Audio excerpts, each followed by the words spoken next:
Para nosotros es un placer poder presentar a nuestro ponente del día de hoy, quien nos hablará del algoritmo actual de aprendizaje de caídas. Él es el doctor Rogelio Moctezuma Gallegos. Él es médico cirujano partero por la Universidad de Monterrey. Tiene la especialidad de geriatría por el programa Multi Especialidades Médicas del Tecnológico de Monterrey, también en Monterrey. Y tiene una alta especialidad de geriatría neurológica en el Instituto Nacional de Ciencias Médicas y Nutrición, Salvador. Él se desempeña como médico geriatra, tiene también labor académica en el miembro del Grupo de Trabajo de Intervenciones Múltiples número 10 de la iniciativa global World Guinness of Falls Management for Older Adults. Em, Tiene también el premio Alzheimer 2022 de la Fundación Moisés Itzkovich de la FUNAM, segunda edición en la categoría de clínica. Es profesor adjunto de la especialidad de geriatría de la Escuela de Medicina y Ciencias de la Salud del Tecnológico desde el 2022 hasta la fecha. Es investigador principal y coordinador clínico en estudios de bioequivalencia en DBIOM, Desarrollos Biomédicos y Biotecnológicos de México, SADCB, desde el 2023, además de ejercer la práctica privada en geriatría. Es razón por la cual está con nosotros el día de hoy compartiéndonos este algoritmo actual para el abordaje de caídas. Adelante, Rogelio. Estás en mute, si gustas prender tu micrófono. Listo. Muchas gracias, Darle. Nuevamente agradeciendo al Colegio Nacional por su invitación para esta ponencia y me gustaría empezar la charla sobre este abordaje actual de las caídas con una frase de doctor Bernard Isaacs. Pero primeramente vamos a ver un poquito los objetivos de la plática. Quiero que nos enfoquemos en repasar los factores del envejecimiento y su relación con las caídas, revisar el modelo del deterioro funcional y la marcha y el deterioro cognitivo y la marcha, entender un poco este algoritmo propuesto por esta iniciativa mundial en la prevención de caídas sobre la estratificación del riesgo para su atención y prevención. Y finalmente conocer un poco de qué evidencia tenemos sobre la implementación de estos programas y algunas recomendaciones finales. Entonces, un poco de historia. Como geriatras, recordaremos al profesor Bernard Isaacs. Él fue un geriatra británico al que acuñamos y agradecemos la introducción de los cuatro pilares o cuatro gigantes de la geriatría que ya alguna vez en la especialidad revisamos, que son la incontinencia, la inmovilidad, en su momento descrito el deterioro intelectual y la inestabilidad, en la cual pues entra el tema de hoy, que son las caídas. Y esta fase de él me parece muy relevante para el tema, donde nos decía que a un niño le toma un año adquirir el movimiento independiente y 10 años para movilizarse de forma independiente, mientras que una persona mayor puede perder ambas cosas en un solo día, resaltando desde esa década la importancia de las caídas en nuestra población y su relación tan importante con la morbimortalidad. Entonces, a manera de introducción, la Organización Mundial de la Salud define una caída como el evento que resulta cuando una persona queda en reposo de forma inadvertida o súbita al nivel del suelo o inferior. Y esto incluye caídas, tropiezos, resbalones y puede ocurrir ya sea en el mismo nivel o a una altura superior, abarcando pues los diferentes mecanismos de cinética de una caída. Dentro de la definición de caídas en los grupos de trabajo y en las diferentes asociaciones se incluyen al síncope y otras alteraciones como el ortostatismo dentro de este modelo de definición de caída. Ahora, cifras del Centro de Control de Enfermedades de Estados Unidos nos hablan que las personas mayores de 65 años pueden sufrir caídas en una proporción de hasta una a cada cuatro personas al año. Y esto es alarmante porque nos hablamos de hasta 14 millones de personas que pueden sufrir este incidente.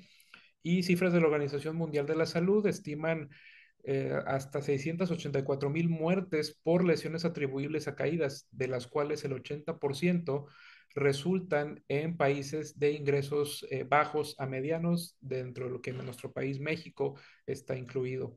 Entonces, esta tabla me parece bastante interesante, donde vemos que conforme han pasado los años, la cifra de muertes relacionadas con caídas, al menos en estas cifras de la CDC, se han mantenido bastante altas, donde vemos en azul, en la línea inferior de 2018, las cifras registradas en un promedio de 3.000 muertes por año, hasta ya casi 4.000 en estas últimas cifras registradas de forma provisional hasta 2023.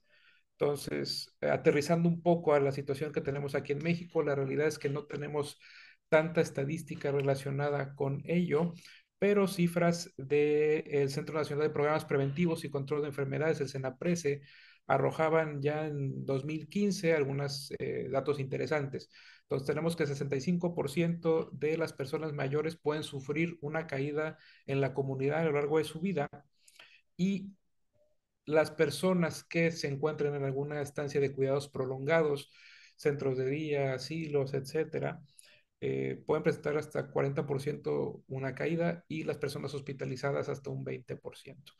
Entonces, cada vez vemos que estas cifras no están tan alejadas de nuestra realidad y nuestra práctica. Entonces, aquí en México se registran a los accidentes como la sexta causa de morbilidad y quinta de mortalidad en las personas mayores de 65 años. Y de estos accidentes, el 70% lo vamos a relacionar con caídas. En esta gráfica vemos que, para sorpresa de, ahora sí puedo decir que de nadie, la mayoría de las caídas pues ocurren en los domicilios, en la casa de nuestros pacientes, de nuestros adultos atendidos, y en segundo lugar en lugares o espacios públicos. Y esto pues se va a deber a diferentes factores que vamos a revisar. Entonces, podríamos dedicarle una hora completa, una charla completa a revisar solo factores de riesgo relacionados con caídas. Aquí voy a mencionar algunos que vale la pena destacar. Dentro de la parte de medicamentos hay un término que le llamamos FRITS o medicamentos que incrementan el riesgo de caídas por sus cifras en inglés, como uno de los factores principales, el déficit sensorial, donde destacamos el déficit visual, la fuerza muscular disminuida, no muy alejado de nuestras definiciones de sarcopenia, el ortostatismo, factores ambientales como pueden ser barreras arquitectónicas y el deterioro cognitivo. Si vemos la gráfica de la derecha, dividimos de forma somera quizás categorías biológicas, donde incluimos la edad. Se habla de que a partir de los 80 años es la población en mayor riesgo de presentar caídas.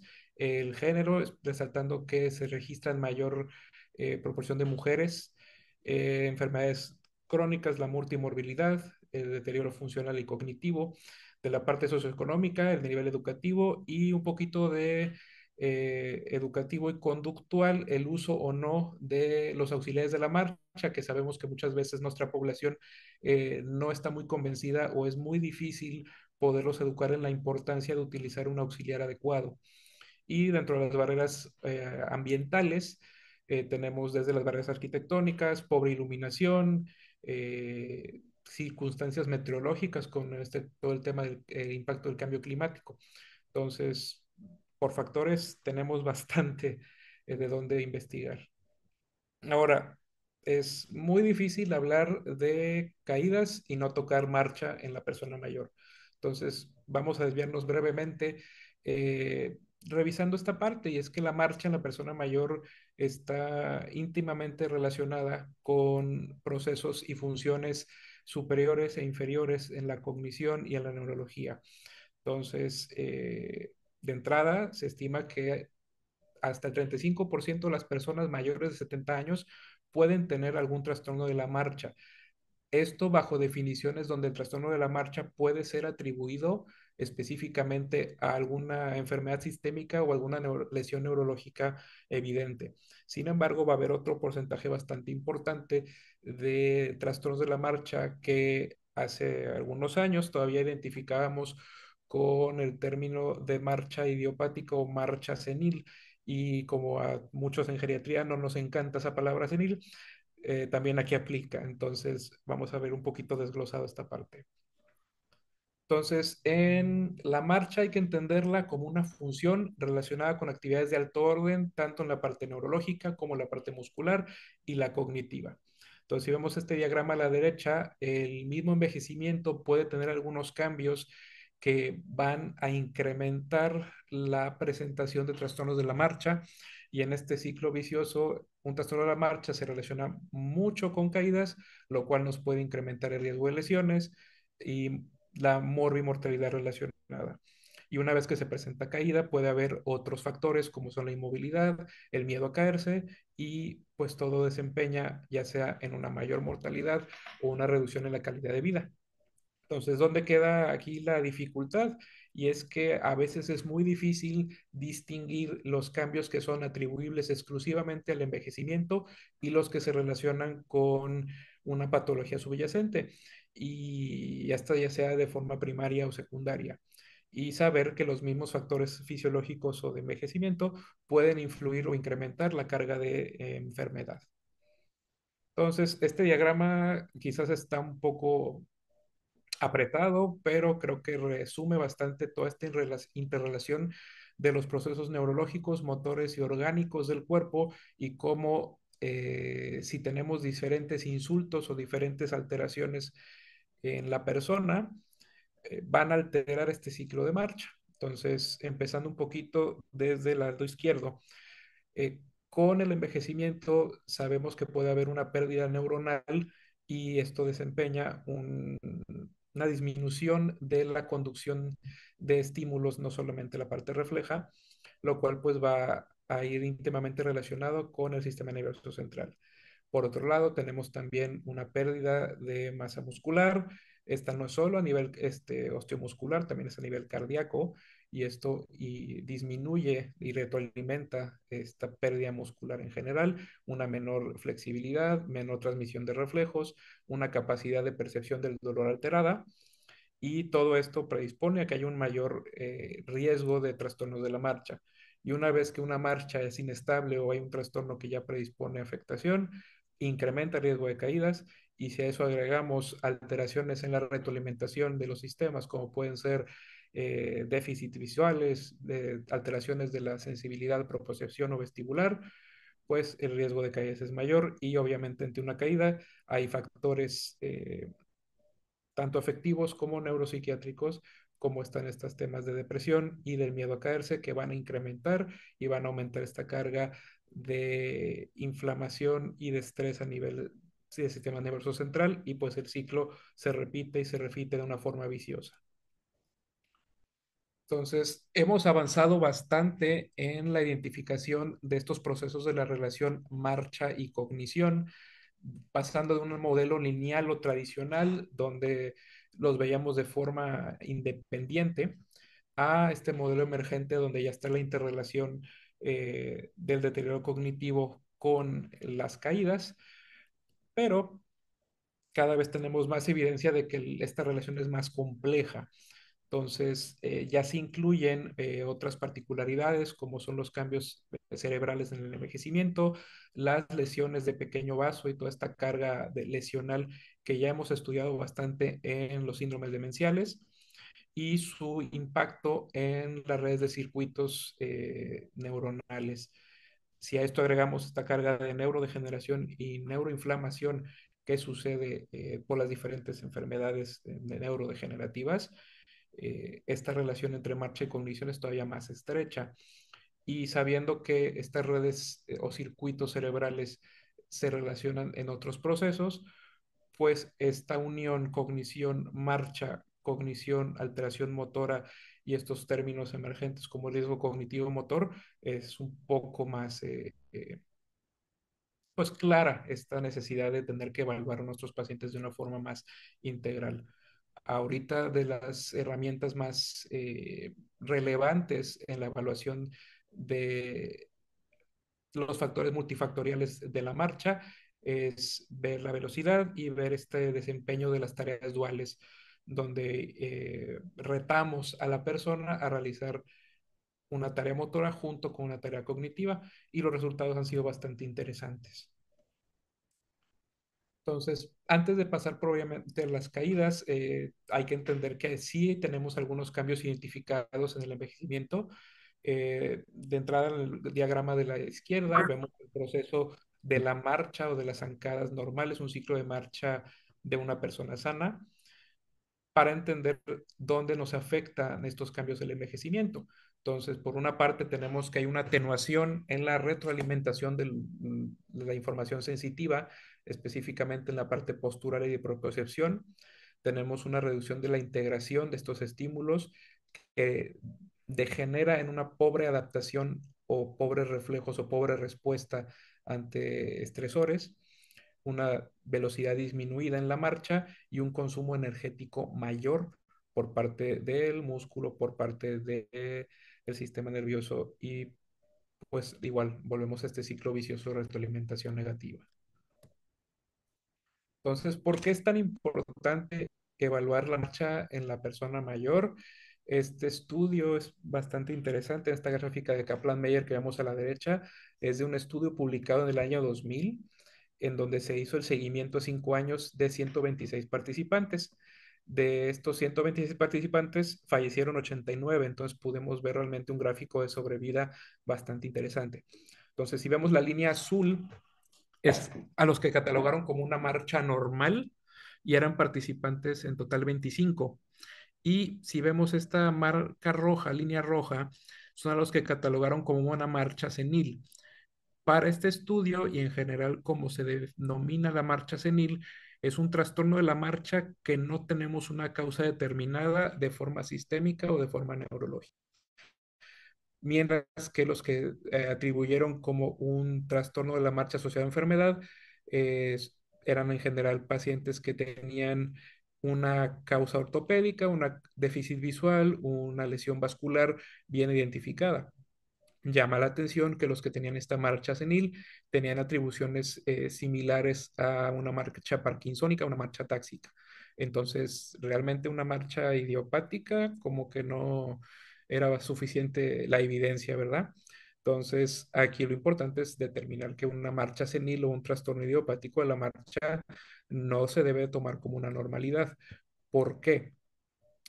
Vimos un incremento en la mortalidad bastante importante con una razón de riesgo de 1.2 comparando la marcha senil versus los trastornos bien identificados, pero cuando vemos el factor cardiovascular, vemos que había un riesgo bastante más incrementado al comparar la marcha normal y la marcha senil de hasta 3 veces de razón de riesgo. Entonces, ¿qué nos invita este estudio que si bien es viejo, es bastante relevante? Que una alteración en la marcha nunca es normal y tenemos que investigar qué factores lo están propiciando porque se van a relacionar más con una mortalidad. Entonces, pasamos a las guías mundiales de caídas. Esta es una iniciativa en la que tuve la fortuna de poder participar. Eh, Nace como una respuesta a una necesidad de actualización en las guías y las brechas de información eh, desde la última publicación previa sobre la atención y algoritmo de caídas. Entonces, de antecedentes relevantes, eh, nos mencionaban estas guías que a nivel mundial las caídas siguen siendo una causa líder de lesión y de lesiones asociadas a mortalidad, una prevalencia mundial de 26.5%, con una importante carga de lesión de hasta el 50%, ya sea leve o grave, con un alto costo, 66.7 billones de dólares para el 2020, previo a pandemia, y con hasta un 30% de casos prevenibles en cuanto a mortalidad. Entonces, estas guías nacen con la formación de diferentes grupos de trabajo, donde se vieron evaluaciones de riesgo, todo el tema de polifarmacia y riesgo de caídas, factores de riesgo cardiovascular, intervenciones en ejercicio y de forma multifactorial, el papel de las caídas en instituciones de cuidado, ya sean crónicos o de hospital, cognición y caídas, un subgrupo específico investigando la relación con la enfermedad de Parkinson, tecnología emergente para la atención de este problema, un grupo específico de caídas en países en vías de desarrollo y posteriormente, previo a la publicación de las guías, tuvimos la inclusión de un grupo de personas mayores y personas de interés para conocer su perspectiva sobre nuestras recomendaciones, lo cual fue una intervención bastante nutritiva para conocer el otro lado de la moneda de la atención de las caídas. Entonces yo tuve la oportunidad de participar en el grupo 10 de intervenciones multifactoriales y posterior a la publicación de las guías se ingresaron unos grupos adicionales donde se tocan temas como la preocupación de caerse, las intervenciones ambientales y el rol del sexo y el género en las caídas. Entonces, ¿cuáles eran los propósitos o alcances de este documento? Nace como un consenso de 14 expertos, a los cuales nos subamos un total de 96, incluyendo una representación de 39 países, 5 continentes y 36 sociedades académicas, incluyendo al colegio. Y el objetivo era actualizar estas recomendaciones atendiendo huecos y afrontando el avance de la investigación y la tecnología desde la publicación previa, la cual fue de la Fuerza de Trabajo Preventivo de los Estados Unidos, que fue en 2018. Entonces teníamos alrededor de 4 años de gap de evidencia que se tenía que revisar y con mayor énfasis posterior a todo el tema de pandemia que vino a cambiar mucho la forma en que abordamos estos problemas. Y como un bono adicional, venía a abonar al proyecto de las Naciones Unidas de la década del envejecimiento. Entonces, ¿cómo enfocamos o cómo evaluamos una caída de acuerdo a estas nuevas recomendaciones? Lo primero que se logró crear es dar un avance o dar un complemento a un algoritmo previo de caídas ya iniciado por otras asociaciones, como es la Sociedad Americana de Geriatría, la Sociedad Británica de Geriatría, que ya habían publicado ciertas estratificaciones de riesgo en 2001 y posteriormente actualizado en 2011, y se les dio un giro para poderles dar un, un mejor rendimiento en cuanto a la herramienta. Entonces, en esta clasificación de riesgo tenemos 3 niveles. Las personas que están en bajo riesgo, donde vamos a enfatizar la prevención primaria con actividades enfocadas en educación y en prescripción de actividades y ejercicio. Esto de forma general, no tanto individualizado.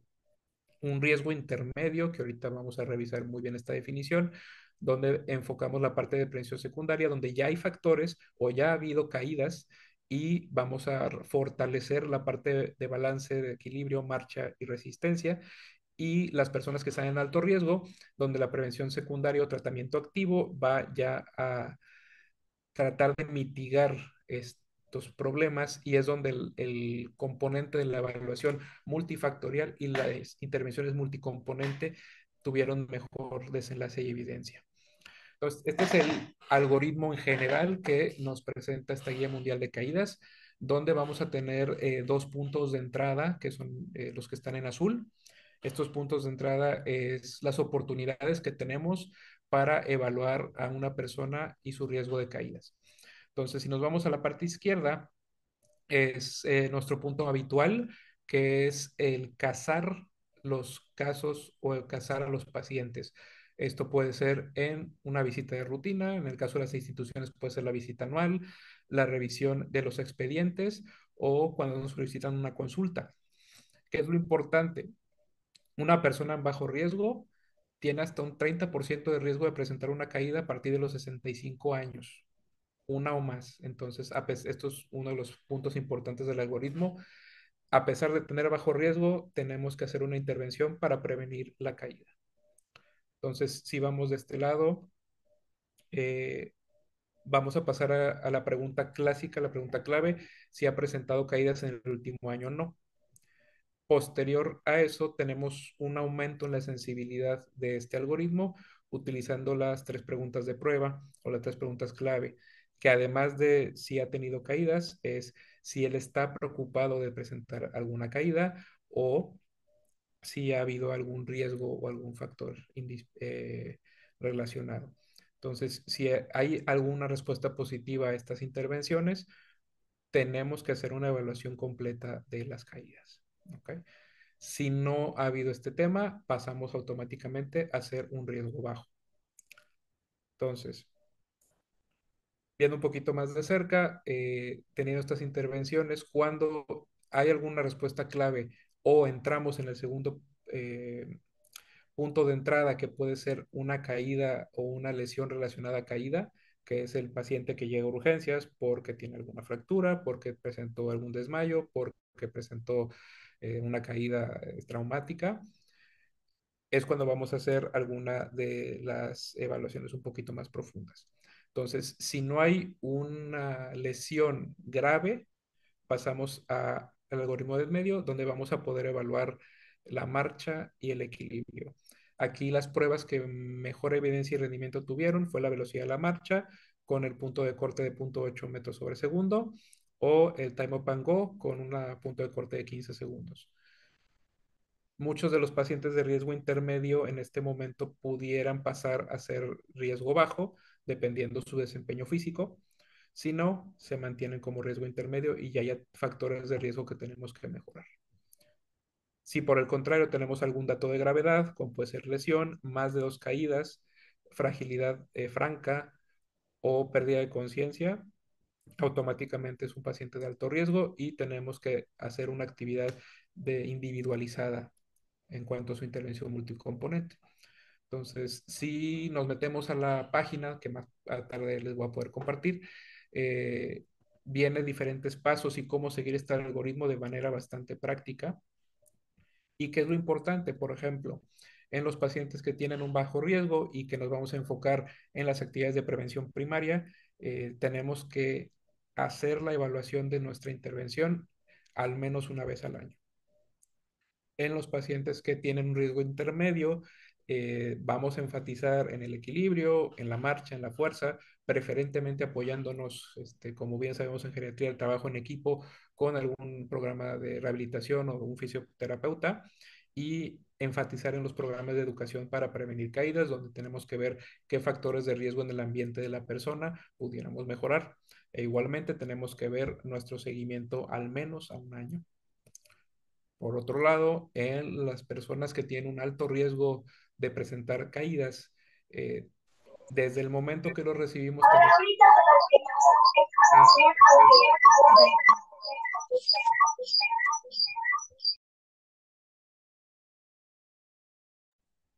Listo. Que estábamos en alto riesgo. Listo. Desde el momento que estamos en una margen de alto riesgo, necesitamos hacer la evaluación multifactorial y tenemos que iniciar la evaluación más intensiva. Básicamente, si nos vamos a los cánones de la geriatría, tenemos que hacer nuestra valoración geriátrica integral, ver el riesgo y los factores que podemos corregir y hacer una intervención multicomponente individualizada, incluyendo alguna recomendación, alguna atención a los problemas que logremos identificar. Y en este caso, el seguimiento sí tiene que ser más estrecho porque el riesgo de que vuelva a presentar otra caída es bastante alto y conforme aumenta el número de caídas, aumenta la posibilidad de que haya una lesión y de que haya una lesión fatal. Entonces, el seguimiento en este caso se recomienda de 30 a 90 días. Entonces, dentro de la misma guía tenemos diferentes herramientas que nos recomiendan para evaluar los distintos rubros para esta evaluación multifactorial. Eh, Cosas importantes, dentro de la evaluación del balance podemos hacer las pruebas de tándem y semitándem. Dentro de la marcha, como ya nos hicieron la recomendación, ve la velocidad de la marcha, pero podemos hacer pruebas alternativas, como puede ser el SPPB, el Time Up and Go, para poder hacer un poquito más evaluación, evaluar la funcionalidad. Y también podemos hacer otras pruebas como el Dual Task. En fuerza muscular seguimos recomendando la fuerza de prensión. En la parte de actividades básicas, realmente se recomiendan las actividades de forma general, como puede ser el índice de Bartel, como una manera de hacerlo más estructurado. Y destacar en la parte de cognición, las pruebas que recomiendan principalmente es la escala cognitiva de Montreal, el MoCA, y se puede utilizar el Train Making Test en su parte B para enfocarnos un poco en la parte de funciones ejecutivas. Y si fuera indicado, fuera necesario, se puede hacer la recomendación de una valoración neuropsicológica completa. Igualmente enfatizamos mucho en descartar la presencia de delirium, preferentemente con herramientas sistematizadas como puede ser el 4T o el CAM. Como ven, realmente no son herramientas desconocidas, son herramientas que utilizamos de forma bastante habitual, destacando también la parte de de la conciliación de medicamentos. Importante ver los medicamentos FRID, estos medicamentos con un incremento del riesgo de caídas, donde herramientas como el Stop Fall, el Steady, entre otras, nos ayudan a hacer igual de forma sistemática la identificación de medicamentos de riesgo y posterior a esto poder intervenir con una forma de prescripción razonada de los mismos. Específicamente en este rol de la vitamina D y las controversias al respecto, las recomendaciones actuales siguen siendo de solo suplementar de forma necesaria, no de forma general a las personas en riesgo. Entonces, en la parte de implementaciones, me gusta revisar esta pues, revisión sistemática que se realizó el año pasado, donde llame bastante la atención los hallazgos. De entrada, solo 18 estudios cumplieron para revisar estas estrategias multifactoriales en la comunidad. Fueron intervenciones de implementación combinadas, no decían ejercicio uno, medicamentos otro, dieta otro, no, sino la mayoría incluían más de tres y todas fueron, digamos, evaluadas de alguna forma individual. La terminología más utilizada a nivel individual, por ejemplo, mencionaban intervenciones hechas a la medida, de aprendizaje activo, un riesgo personalizado, individualizadas, fomentando concientización y fomentando participación. Mientras las que eran a nivel mental hablaban más de una asistencia técnica, el uso de personal de la salud, educación por pares, incrementar la influencia de las partes interesadas o los stakeholders, que como vimos en las guías mundiales pudimos meter un grupo de ellos, y formación de alianzas entre distintas sociedades y gente interesada. Principal problema, había muy poca descripción en los estudios de cómo implementaron estas estrategias descritas. Entonces vemos la cantidad de estrategias donde el término de individualizado o tailoring estaba más prevalente en los estudios, seguidos de un aprendizaje activo. ¿Y qué concluyó? Hallazgos que la mayoría de las estrategias se enfocaban en el individuo, no en el ambiente y no en un conjunto. Había una falta de descripción operacional de las estrategias, lo que pues obviamente nos resta la posibilidad de replicarlas en otros contextos y había una falta de operacionalización en definiciones, en taxonomía y en directrices. Por tanto, al momento de querer hacer el metaanálisis o querer realmente evaluar de forma objetiva la intervención, pues no era muy factible. ¿Qué limitaciones había en este estudio? Que los mismos autores mencionaron algunas. Había una falta de consulta de literatura gris, no sabíamos de otros proyectos, otros interés, lo cual pues seguramente nos habla de algún sesgo de publicación o de heterogeneidad bastante alta de los estudios, por lo mismo de que no teníamos definiciones u objetivos claros en las diferentes intervenciones y al no estar bien descritas, pues la replicabilidad de las mismas era bastante limitada. Entonces, también quiero aprovechar para agradecer a la doctora Carmen Hernández, residente de nuestro programa, para presentar algunos de los resultados de su proyecto de tesis de titulación, en el que se hizo uso de este algoritmo de una forma bastante interesante.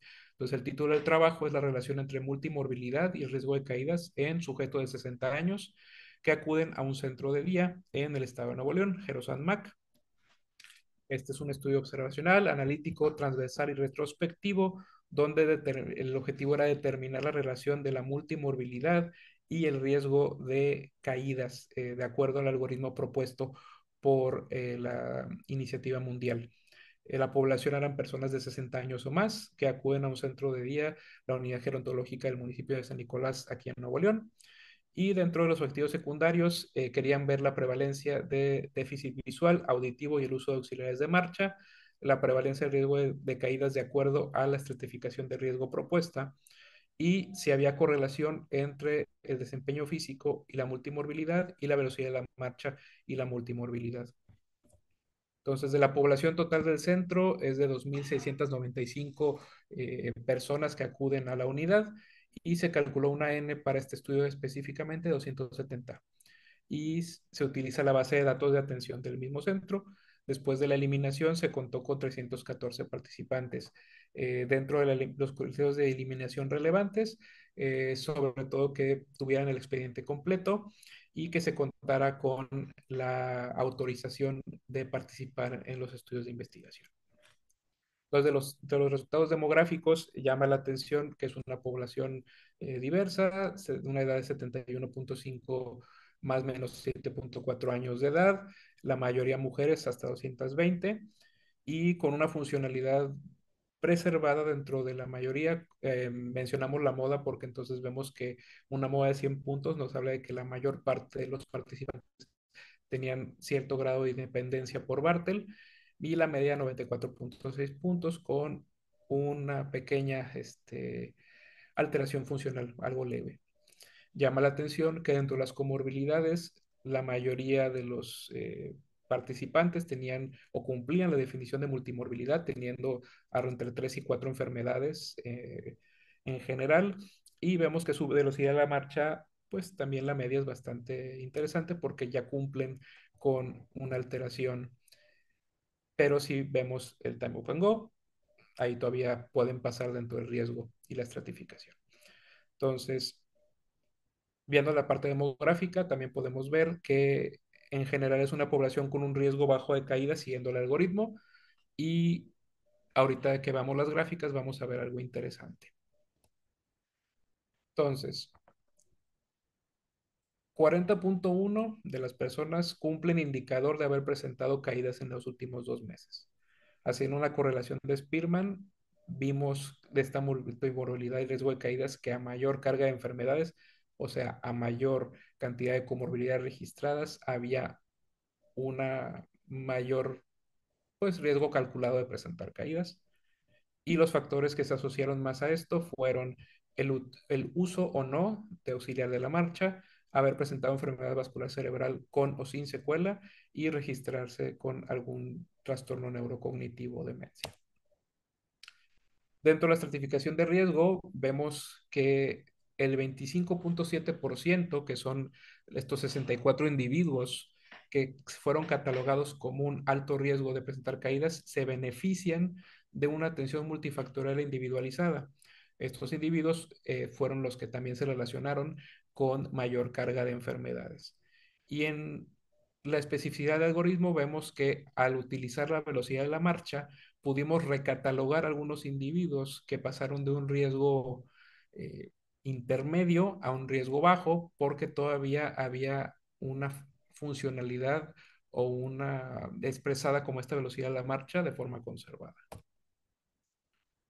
Entonces vemos que de acuerdo a la clasificación, hasta un 74% tenían un riesgo bajo, mientras que el riesgo alto solo fue en un 6%. Entonces, viendo estas gráficas, vemos un poquito la relación de la prueba de desempeño físico acortada y de la velocidad de la marcha con el riesgo de caídas y vemos que a tener una menor puntuación en el SPPB se relacionó a un mayor riesgo de caídas, mientras que tener una velocidad promedio pues mayor se relacionó a un mejor desempeño en el riesgo, con un riesgo más bajo. Entonces, pues son datos que cumplen con la expectativa en cuanto a estas herramientas diagnósticas. Entonces, como conclusiones iniciales del estudio, encontramos una relación de la multimorbilidad con un mayor riesgo de caídas en esta población. El SPPB se muestra como una herramienta que nos va a permitir profundizar un poco más en las evaluaciones, porque dentro de los hallazgos un poquito más interesantes, vimos que los pacientes con este menor puntaje de SPPB tenían mayor presentación de las enfermedades más discapacitantes, en este caso EBC, osteoartritis, y que hay una necesidad de intervenciones multifactoriales en la población de riesgo y nuevamente ante la necesidad de que nuestros pacientes con bajo riesgo también están en riesgo de caerse, tenemos que dar alguna atención.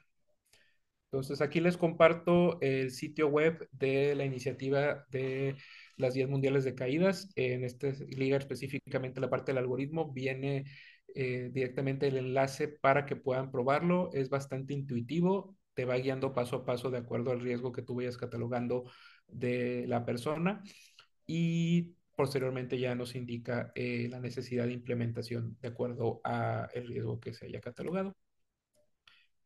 Finalmente, también los invito a revisar la publicación en extendido, donde algunas de las recomendaciones principales que obtuvimos de los grupos con un grado de evidencia 1A, 1B en general, fueron que dentro de las estrategias importantes, la marcha y el balance nos van a permitir estratificar el riesgo, esto mediante las herramientas como es la velocidad de la marcha y el Tamu-Pango. Dentro del historial y el análisis de las caídas es muy importante incluir la revisión de estos medicamentos FRITZ, estos medicamentos que incrementan el riesgo, que el monitoreo cardíaco no debe ser parte de las intervenciones multifactoriales de forma rutinaria, solo indicarlo cuando haya algún abordaje que lo amerite. De la parte de actividad física, se recomienda de forma general fuera de las intervenciones multifactoriales, programas de ejercicio que incluyan fortalecimiento muscular, equilibrio y marcha, al menos 3 veces a la semana, por una evaluación de periodo de 12 semanas. Esto es obviamente de acuerdo a los estudios. Sabemos que hay otras iniciativas, como puede ser el BB-Frail, que dan algunas otras recomendaciones, pero esto es lo que se pudo obtener de la literatura de las personas mayores hospitalizadas siempre tienen que recibir una atención multifactorial y al realizar una valoración geriátrica integral, normalmente vamos a poder identificar a nuestros pacientes con riesgo. Muy importante, digo, yo tengo un poco de sesgo al respecto, pero la evaluación cognitiva tiene que ser una rutina dentro de nuestra evaluación de riesgo de caídas. No tiene que ser una herramienta compleja. Las herramientas de tamizaje que ya conocemos nos pueden ayudar, como puede ser el MOC, el Mini-Mental, y de acuerdo a lo que repasamos hace rato, entender esta relación tan estrecha que hay entre el deterioro cognitivo y los trastornos de la marcha nos va a poder dar una visión integral y conjunta de los problemas que puede tener nuestro paciente. Específicamente en las personas que presentan enfermedad de Parkinson, se hace una sugerencia de 3 preguntas de autoevaluación que se pueden estar recordando al paciente de forma rutinaria y es si ha presentado caídas en el último año, el número de episodios de congelamiento en su marcha que ha presentado en el último mes y si él se ha sentido con una mayor lentitud en la marcha, él o ella. Y eso nos va a permitir estar monitoreando un poquito esto de forma más rutinaria. También nos invita la guía a considerar el uso de herramientas como la telemedicina y dispositivos inteligentes para la implementación de programas en la comunidad, ofrecer las valoraciones multifactoriales en las personas de alto riesgo y poder individualizar la intervención que les vamos a ofrecer. Y finalmente, que los clínicos debemos evaluar de forma rutinaria las caídas. Y esto no se reduce solamente a los geriatras, hay que invitar a todos los médicos y personal de salud que tiene la atención de personas mayores a estar insistentemente evaluando si ha habido algún tema con caídas, porque como vimos, nadie está exento de presentar algún accidente, alguna caída. Entonces, finalmente, quiero presentarles este estudio que fue publicado a mediados de año sobre la actualización de esta Task Force de Servicios Preventivos de los Estados Unidos, donde presentaron los hallazgos de las intervenciones para prevención de caídas. Este estudio hizo una revisión sistemática donde incluyó a más de 22,000 pacientes y pues tuvo algunos hallazgos interesantes donde vemos que la intervención multifactorial en general reduce el número de caídas de forma significativa con un RR 84% sin cruzar la unidad. Eh, Comparativamente, el ejercicio por sí solo también disminuye las caídas del 85%, entonces no hay que echar en saco roto el tratar de individualizar estas intervenciones, pero saber que pues todavía no tenemos una información tan robusta porque como vemos de forma individual no reduce el número de caídas por persona ni los riesgos de lesión relacionados. Entonces, todavía no tenemos tanto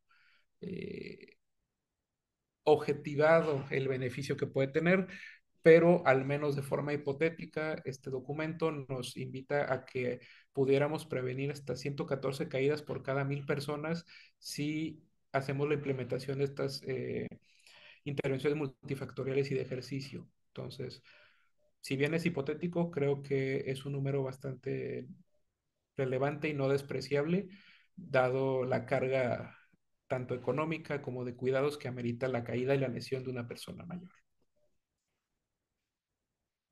Para llevar a casa, ¿qué les quiero recalcar? Nuevamente, bajo riesgo no significa que no hay riesgo. Hasta un 30% de las personas sin algún factor de riesgo para caídas pueden presentarla en un año, a partir de los 65 años. Hay que preguntar sobre caídas en cada oportunidad que tengamos como personal de salud al acercarnos a una persona mayor. Los cambios en la marcha no son normales, igual que los cambios cognitivos no son normales. Hay que explorarse, hay que estudiarse y los enfoques multifactoriales deben enfocarse, deben realizarse en la población de riesgo, que es donde se ha visto que hay un mayor impacto en esta intervención. Muchas gracias.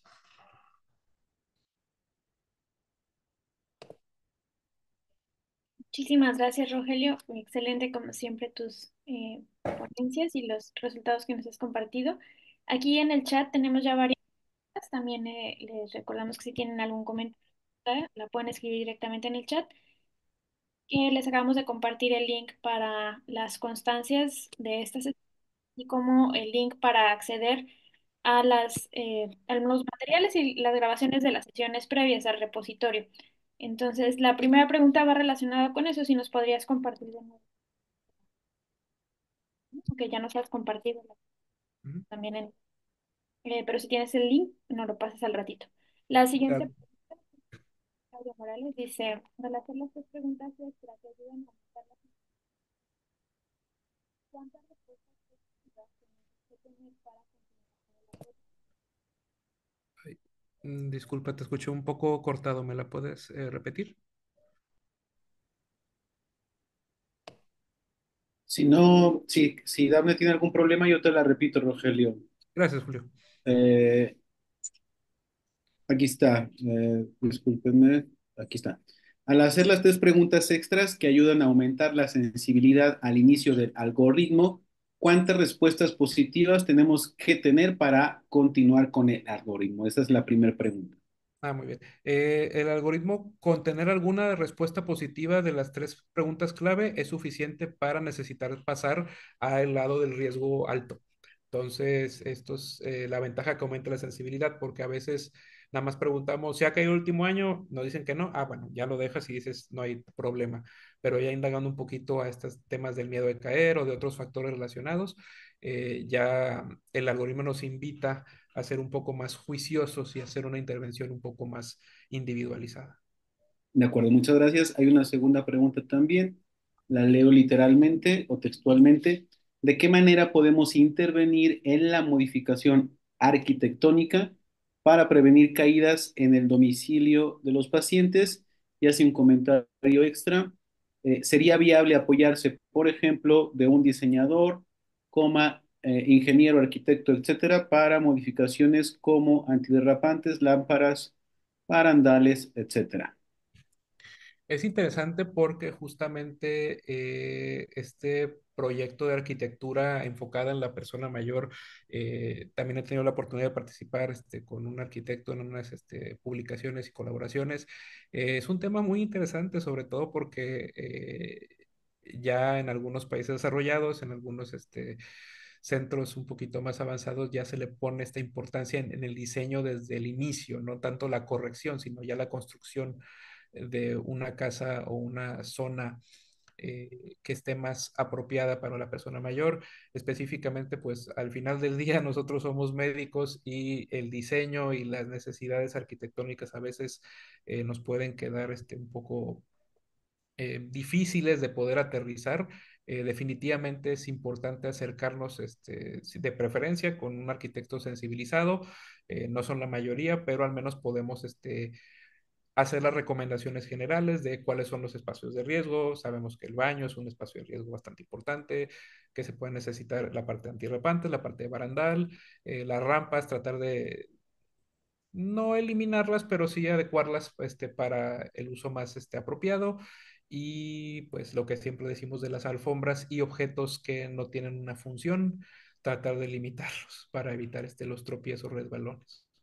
Pero en general las personas, los pacientes son bastante receptivos a estos cambios, y muchas veces agradecen esta intervención, estas recomendaciones justamente porque si no lo conoces, no lo implementas. Entonces, cuando les dices, se nos puede caer si hace esto y esto y esto, gracias, doctor. Entonces, la verdad, en general, cada vez nuestra población está más educada y más consciente, y justo en este tipo de iniciativas, como este grupo que pudimos incluir de participantes o stakeholders, nos permite conocer sus prioridades en la atención y cómo quieren ser atendidos. Muy bien, creo que es una última pregunta, sumamente técnica. ¿Existe alguna diferencia o razón por la cual el TUG o TUG en la guía mundial tiene de punto de corte 15 segundos y la guía de instrumentos y escalas del Instituto Nacional de Geriatría o INGER 10 segundos? Específicamente ese punto de corte se escogió por esta diferenciación de los riesgos, ¿ok? Entonces, el punto de 15 segundos nos habla de una lentitud mayor, entonces es un paciente que tiene mayores necesidades o mayor morbilidad relacionada a sus trastornos de la marcha. Entonces, si lo dejáramos más corto, quizás las intervenciones que le querramos sugerir vayan a estar desproporcionadas al momento de querer individualizar. Este algoritmo, la idea es que se puede usar tanto a nivel comunitario de institución como a nivel particular en países de alto y de bajo ingreso. Entonces se trató de que el punto de corte fuera lo suficientemente específico para que hubiera el mayor beneficio por la intervención que se iba a tener que hacer, porque eso pues obviamente involucra tiempo de consulta, recursos, personal, etcétera. Gracias, gracias, Rogelio. Dafne, ¿tienes algún último comentario antes de que despida esta sesión? Sí, de hecho hay otro comentario, ¿sí me escuchan ya? Sí. Había otra pregunta aquí. eh, bueno, y haciendo también como realce a no solamente la respuesta de la pregunta inicial de Claudia, no creo que era de Aarón, perdón, de Aarón, con respecto al equipo multidisciplinario, pues recordar que nosotros como geriatras estamos capacitados para liderar el grupo de trabajo, pero no hacemos todo. Entonces es importante involucrar también a justamente personas dedicadas al urbanismo, al diseño, a la arquitectura, basado también en escenarios que sean accesibles para nosotros. Entonces, si bien en más desarrollados ya existe esto como de manera rutinaria, también es conocer que hay comunidades de recursos o países de recursos medios o bajos, como podría ser los que están en África, como Ghana, que tienen ya muy bien establecido rutas de cómo modificar la arquitectura. Y la pregunta que venía acá dice, dentro de la actividad física, de la participación en la actividad física, debería tener preparador físico formado en ciencias del deporte o actividad física para participar en el desarrollo de programas de sistematización de la actividad física. Entonces, creo que la pregunta va en relación a quién puede como ayudar a la prescripción de esta terapia física y quizá también terapia ocupacional. No sé qué opina Rogelio respecto Y de esta digo, medida. lo que pudimos obtener de estas revisiones sistemáticas es que no hay una figura específica.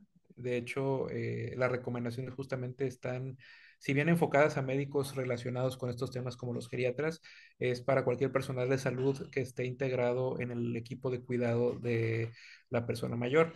Específicamente se enfatiza el papel de los fisioterapeutas, de entrenadores físicos, de médicos de rehabilitación en la prescripción apropiada. Obviamente, como mencioné, hay algunos programas ya diseñados, como puede ser el Vivifel, que nos da algunas recomendaciones, pero eso no va a sustituir el hacer una evaluación específica por parte de un personal más entrenado, como puede ser un médico de rehabilitación, para la prescripción apropiada. Obviamente ya hay colegas que se están preparando, tanto médicos, geriatras, etcétera, en la prescripción apropiada del ejercicio y poco a poco eso nos va a acercar un poquito a que estas brechas en la prescripción apropiada sean menores y que posteriormente ya sea más un hábito en el médico el poder prescribir de forma apropiada el ejercicio, que sigue siendo todavía un área de oportunidad que tenemos.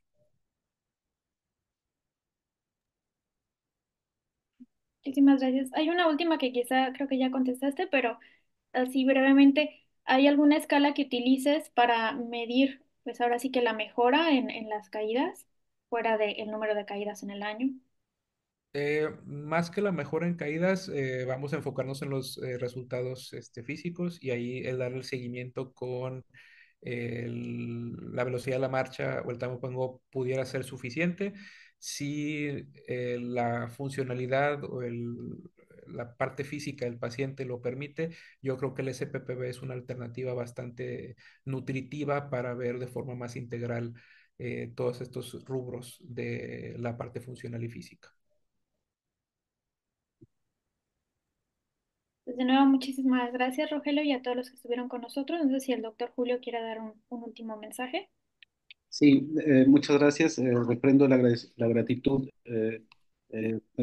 contigo, Rogelio, y muchas gracias por estar aquí con nosotros apoyándonos, apoyando más que al colegio, al esfuerzo global y nacional por sumarnos a la década de envejecimiento saludable. Quiero felicitar a a las más de 100 personas que se conectaron en esta sesión por su constancia, su disciplina y su compromiso. También quiero agradecer a Karina, a Virgilio y a Daphne que ya han estado conociendo en las últimas sesiones, porque son las personas que hacen posible este programa académico que les ofrece el colegio. Como en el colegio también creemos que el descanso es sin duda alguna un elemento clave para el envejecimiento saludable, les anticipo que en diciembre no tendremos sesiones precisamente para descansar. Y también este es el último mensaje que les damos en vivo en este año. Les deseo a todas y todos, eh, independientemente de sus creencias, que la pasen mucho muy bien en este fin de año, que la pasen en compañía, que la pasen rodeado de las personas a las que quieren y que las quieren. Y bueno, que pasen felices Navidades, felices fiestas, felices vacaciones. Nos vemos en el 2025. Les tenemos preparados muchas cosas muy interesantes para todos y todas. Eh, que tengan una muy buena noche y un buen fin de semana y descansen en diciembre. Muchas gracias a todas y todos. Muchas gracias.